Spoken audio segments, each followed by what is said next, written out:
اور इनको इब्राहिम का हाल पढ़कर सुना दो जब उन्होंने अपने बाप और अपनी कौम के लोगों से कहा कि तुम किस चीज को पूजते हो। वो कहने लगे कि हम बुतों को पूजते हैं और उनकी पूजा पर कायम हैं।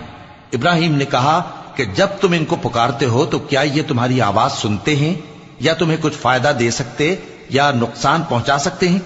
उन्होंने कहा नहीं, बल्कि हमने अपने बाप दादा को इसी तरह करते देखा है। इब्राहिम ने कहा क्या तुमने देखा कि जिनको तुम पूजते रहे हो तुम भी और तुम्हारे अगले बाप दादा भी, तो वो मेरे दुश्मन हैं, मगर रब्बुल आलमीन मेरा दोस्त है। जिसने मुझे पैदा किया है सो वही मुझे रास्ता दिखाता है और वो जो मुझे खिलाता और पिलाता है, और जब मैं बीमार पड़ता हूं तो मुझे शिफा बख्शता है, और वो जो मुझे मौत देगा और फिर जिंदा करेगा, और वो जिससे मैं उम्मीद रखता हूं कि क़यामत के दिन मेरा कसूर बख्शेगा।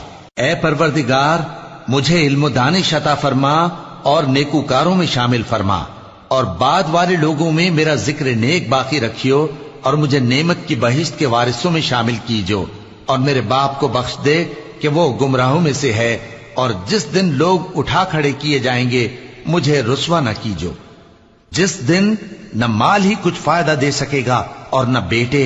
हां, जो शख्स अल्लाह के पास बेरोग दिल लेकर आया वो बच जाएगा, और बहिश्त परहेजगारों के करीब कर दी जाएगी, और दोज़ख गुमराहों के सामने लाई जाएगी, और उनसे कहा जाएगा कि जिनको तुम पूजते थे वो कहां हैं, यानी जिनको अल्लाह के सिवा पूजते थे, क्या वो तुम्हारी मदद कर सकते हैं या खुद बदला ले सकते हैं? तो वो खुद और गुमराह यानी बुत और बुत परस्त औंधे मुंह दोज़ख में डाल दिए जाएंगे, और शैतान के लश्कर सब के सब दाखिल जहन्नम होंगे। वहां वो आपस में झगड़ेंगे और कहेंगे कि अल्लाह की कसम, हम तो खुली गुमराही में थे जबकि हम तुम्हें रब्बुल आलमीन के बराबर ठहराते थे, और हमको इन गुनाहगारों ही ने गुमराह किया था। तो आज न कोई हमारे लिए सिफारिश करने वाला है और न कोई गर्मजोश दोस्त। तो काश हमें दुनिया में दोबारा जाना हो तो हम मोमिनों में हो जाएं। बेशक इसमें निशानी है और इनमें अक्सर ईमान लाने वाले नहीं, और तुम्हारा परवरदिगार तो गालिब है, मेहरबान है।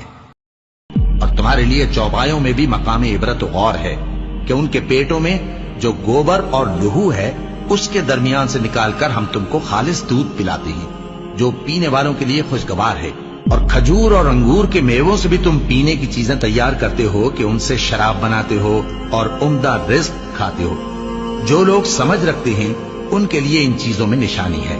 और तुम्हारे परवरदिगार ने शहद की मक्खी को इरशाद फरमाया कि पहाड़ों में और दरख्तों में और ऊंची ऊंची छतरियों में जो लोग बनाते हैं घर बना, फिर हर किस्म के मेवे खा और अपने परवरदिगार के साफ रस्तों पर चली जा।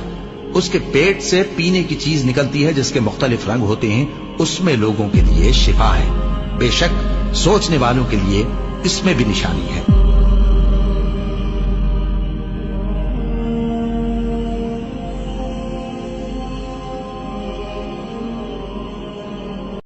और तुम्हारे लिए चौपायों में भी अस्सलामु अलैकुम दोस्तों, उम्मीद करता हूँ कि आप सब बढ़िया होंगे। तो इस वीडियो को ज़्यादा से ज़्यादा शेयर करना, अगर इस चैनल पर नए होंगे तो सब्सक्राइब करना।